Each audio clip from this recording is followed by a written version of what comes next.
এই বৃষ্টিমুখর দিনে সবাইকে ওয়েলকাম এগেইন আমার ভিডিওতে। আজকে গিয়েছিলাম ধানমন্ডিতে একটা রেস্টুরেন্টে অ্যান্ড সেখানকার কিছু এক্সপিরিয়েন্স আমি আপনাদের সাথে আজকে শেয়ার করব।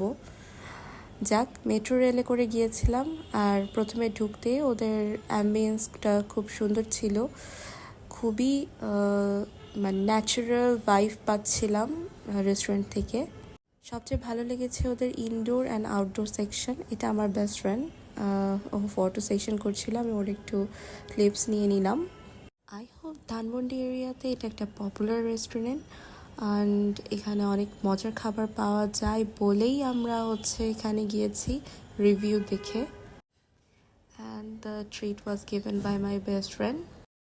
পুরো রেস্টুরেন্টটা মিক্সড আপ একটা ভাইব ছিল। বাংলা সিনেমার পোস্টার্স, হ্যারিকেনস, এগুলো সব পুরানো দিনের কথা খুব মনে করিয়ে দেয়।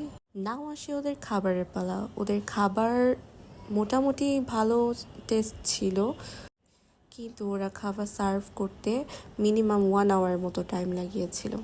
And yes, I am talking about the bheja fry. সবাই হয়তো দেখে অ্যাম্বিয়েন্স দেখে বুঝেই গিয়েছেন আমি কোন রেস্টুরেন্টের কথা বলছি। তো আমার আসলেই ভেজা ফ্রাই হয়ে গিয়েছে এই রেস্টুরেন্টে গিয়ে।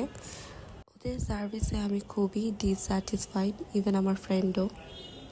স্পেশালি ওদের এই বেগুন ভাজাটা নিয়ে। আমরা খিচুড়ির সাথে খেয়ে বেগুন ভাজা অর্ডার করেছিলাম আর ওরা আমাদেরকে বেগুন ভাজি সার্ভ করেছিল, যেটা খুবই ডিসঅ্যাপয়েন্ট করেছে আমাকে। অ্যাকচুয়ালি দুর্নাম না, সার্ভিস কোয়ালিটি আর একটু ইমপ্রুভ করা উচিত আমাদের মতে।